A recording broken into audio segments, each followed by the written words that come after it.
Chers téléspectateurs de la télévision CNN, salut et bienvenue à votre émission Hebdo Presse sur CNN, la télévision autrement. Démarrons cette revue de la presse au Cameroun avec Cameroun Tribune qui titre à sa une « Cal Total Énergie 2023 ». Tableau complet. Le journal indique que les 24 équipes qualifiées pour cette compétition prévue du 13 janvier au 11 février 2024 en Côte d'Ivoire sont toutes connues depuis mercredi dernier. Après avoir validé leur ticket à Garoua face aux Hirondelles du Burundi, les Lions indomptables doivent plus que jamais affiner leur préparation afin de combler les failles notées lors des phases éliminatoires. Plus de détails à lire en page 7 du journal présent en kiosque. Parlons économie avec le quotidien Économie qui s'intéresse à la mécanisation de l'agriculture et titre à sa une « Les défis du cinéma ». D'après le journal, dans une interview, André-Caroline Mebandé, directeur général du Centre national d'études et d'expérimentation du machinisme agricole, revient sur les actions que mène la structure qu'elle dirige dans le but de rapprocher les services de mécanisation auprès des exploitants agricoles. La suite à lire en page 3 du journal L'économie présent en kiosque. Toujours au Cameroun, intéressons-nous à Econews. Econews qui parle des compteurs prépayés et si c'était une tromperie, titre le journal. D'après le journal, pendant que les entreprises et les PME se plaignent du prix du kilowatt de l'énergie électrique consommée par le biais des compteurs électriques prépayés, après un certain seuil, les ménages se ruent plutôt depuis quelques semaines vers l'achat des compteurs prépayés. Qu'est-ce qui les attire? Les réponses à découvrir dans les colonnes du journal. Le quotidien La Météo s'intéresse à la rentrée scolaire et titre à sa une « Le sénateur Maloum Bra soutient les élèves vulnérables ». D'après le journal, au cours d'une cérémonie présidée ce 13 septembre à Kolofata dans le Mayo-Sava par le sous-préfet Seydou Bouba, le parlementaire a offert des fournitures scolaires à 32 écoles publiques et maternelles sur les 52 fermées depuis 2014 du fait des exactions des terroristes de la secte Boko Haram.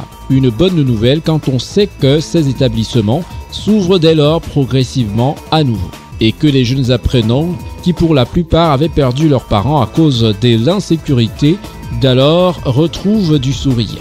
Le très dynamique militant du Rassemblement démocratique du Mayo-Sava Ouest a également fait établir plus de 200 actes de naissance aux enfants du CM2. La suite à lire en page 2 et 3 du journal. Toujours au Cameroun, le journal Afrique Environnement titre à sa une « Naufrage au barrage de Nachtigal ». Le cri de colère des familles des disparus. D'après le journal, face à la presse, ces derniers dénoncent la mauvaise gestion de cet incident qui a coûté la vie à leurs enfants par l'entreprise adjudicataire des travaux et réclament avec exigence leur corps. Selon les dernières informations, l'opération de recherche de ces derniers est toujours en cours. Le quotidien Réalité Plus présent en kiosque s'intéresse à la rencontre Cameroun-Burundi et titre à sa une « 8 arrêts historiques pour sauver le Cameroun. Paul Biya, merci, grâce à vous, André Onana est redevenu lion indomptable ». Le journal Le Jour, de son côté, s'intéresse plutôt à l'affaire Glencore et titre à sa une « Affaire Glencore, la société civile dénonce un silence coupable ». D'après le journal, 5 organisations de la société civile, parmi lesquelles Transparency International interpelle le gouvernement à entreprendre des démarches auprès des entreprises suisses pour exiger les dédommagements suite aux aveux de corruption impliquant certains cadres des entreprises camerounaises. Poursuivons toujours au Cameroun avec le journal Conjoncture économique qui s'intéresse aussi à l'affaire Glencore et titre « Les OSC demandent des dédommagements ». Le quotidien Mutation présent en kiosque s'intéresse à l'extrême nord et parle d'une reconstruction à la césarienne. D'après le journal, le programme spécial consacré par décret du Premier ministre le 24 mai 2022 d'un montant de 10 810 milliards de francs CFA tarde à se concrétiser. Le coordonnateur en mission d'explication dans la région. Plus de détails à découvrir dans les colonnes du journal Mutation présent en kiosque. Poursuivons avec le journal Nouvel Horizon qui s'intéresse au ministère des enseignements secondaires avec l'augmentation des frais d'examen officiels. Santé Nature Info présent en kiosque s'intéresse à la lutte contre les pandémies au Cameroun. Le gouvernement américain réitère son soutien. Le quotidien Info Matin présent en kiosque s'intéresse à la construction et entretien des écoles. Le Mineduc et la fondation EPACI en partenariat. D'après le journal, la signature de la convention relative entre le gouvernement représenté par le ministre de l'Éducation de base, le professeur Laurent Serge Etudingoa, et le président fondateur de la fondation éponyme, David EPACI, a eu lieu ce 13 septembre à Yaoundé. La suite à lire en page 3 du journal. Intéressons-nous au quotidien Émergence qui s'intéresse à la région de l'Est et titre à sa une « Le phénomène des enfants dans les mines d'or ».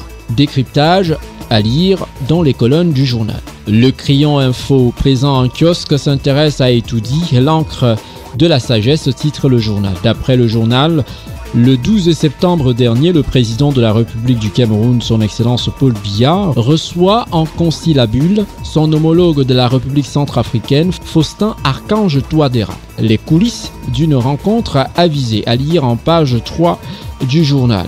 Le journal Le Drapeau parle d'éducation et entrepreneuriat, symbiose entre JFNUI et le fonds Pierre Castel.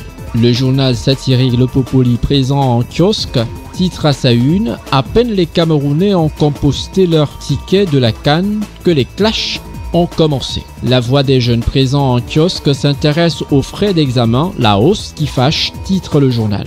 D'après le journal, terrible colère au sein des élèves et parents suite à la découverte stupéfiante de la décision unilatérale du ministère des enseignements secondaires augmentant les frais d'inscription aux examens organisés par l'OBC, passant désormais de 9 500 francs à 12 000 francs CFA. Le tri-hebdomadaire Le Soir s'intéresse à la coopération bilatérale Cameroun-Algérie. De meilleurs horizons en vue dans le secteur des transports, titre le journal.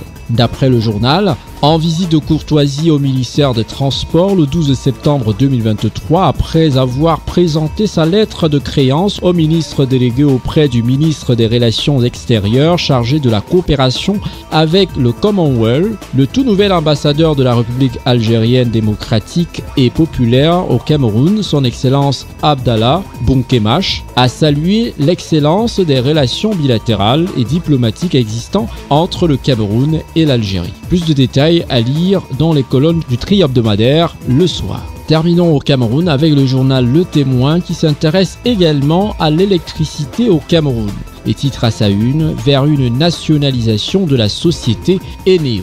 D'après les informations, nos confrères nous informent que c'est ce que semble dire une correspondance émanant des services du secrétariat général de la présidence de la République et adressée au secrétaire général des services du Premier ministre.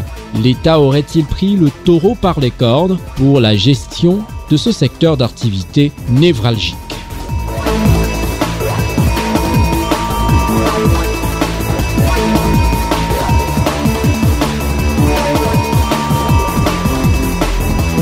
Madame, Monsieur, poursuivons cette revue de la presse en Côte d'Ivoire avec le quotidien Fraternité Matin qui s'intéresse au nouveau secrétaire exécutif du Conseil de l'Entente, Ouattara Outambouna. Voici le premier chantier à découvrir dans les colonnes du journal. Soir Info, pour sa part, nous informe que des ossements humains découverts près d'une église à Abobo. Les faits relatés dans les colonnes du journal. Le nouveau réveil présent en kiosque parle également d'une difficile crise alimentaire qui s'annonce en Côte d'Ivoire et titre à sa une « Prix du riz, Ouattara échoue à nourrir les Ivoiriens ». De son côté, le quotidien Le Patriote s'intéresse aux propos de Jacques Assaoré, président du conseil régional du Béki. Le RHDP va remporter les sénatoriales. Toujours en kiosque, le journal L'Inter s'intéresse aux contentieux pour les municipales et régionales et titre à sa une « Voici la date à laquelle le Conseil d'État rendra son verdict. La CEI fait des clarifications sur les sénatoriales. » Le journal Le Temps, présent également en kiosque, s'intéresse aux élections sénatoriales et titre à sa une « Il y a problème ». D'après le journal, l'élection des sénatoriales aura lieu ce samedi 16 septembre 2023 sur l'ensemble du territoire national. Cette élection pose un énorme problème. Les sénateurs doivent être élus par les conseillers municipaux et les conseillers régionaux. Toujours en Côte d'Ivoire, la dernière heure s'intéresse également au municipal et au régional 2023. Victoire ou débâcle pour le RHDP, s'interroge le journal. Le quotidien Le Matin titre à sa une « Après sa débâcle aux élections locales, fraude, l'argument du désespoir de l'opposition ». Le journal L'Expression de son côté s'intéresse aussi au sénatorial 2023 après les élections locales et titre à sa une « Le RHDP prépare une autre razzia ». Le journal Notre Voix s'intéresse aux propos d'Afin Guessant qui dit « Le combat ne fait que commencer », titre le journal. Poursuivons toujours en Côte d'Ivoire avec le journal Le Sursaut qui s'intéresse également aux élections municipales 2023 et titre à sa une « Un candidat présente ses preuves de fraude massive à Abobo ». Voici quelques preuves du braquage des élections à Abobo à découvrir dans les colonnes du journal. Intéressons-nous à présent au quotidien L'Avenir qui titre à sa une « Après la razzia aux élections municipales et régionales, de RHDP prête à tout rafler encore au sénatorial. La campagne ouverte depuis hier ». La Voix originale présent en kiosque nous informe que malgré les contentieux électoraux non validés, la CEI tourne le Conseil d'État en bourrique. L'essor ivoirien de son côté parle également des élections municipales et régionales 2023 et titre à sa une « Voici pourquoi l'opposition s'attaque à la CEI. Le PDCI et le RDA, mauvais perdants », nous informe le journal. La Nouvelle Alliance interroge du pourquoi Barbeau doit rappeler Mamadou Koulibaly, Simone Barbeau et Blé Goudé. Le journal RHDP News titre à sa une « Godjibois, Joachim Bagnon et Amédée Kouakou, merci ». Le perroquet libéré présent en kiosque s'intéresse aux élections régionales et municipales et titre à sa une « Voici les candidats qui ont fraudé. Les vérités que les perdants cachent aux populations ». À découvrir dans les colonnes du journal. Madame, Messieurs, merci d'avoir regardé cette autre édition des Deux Presse sur CNN Télévision. À très bientôt pour un nouveau numéro. D'ici là, portez-vous bien et n'arrêtez jamais de sourire à la vie. Restez en compagnie de vos programmes sur CNN, la télévision autrement.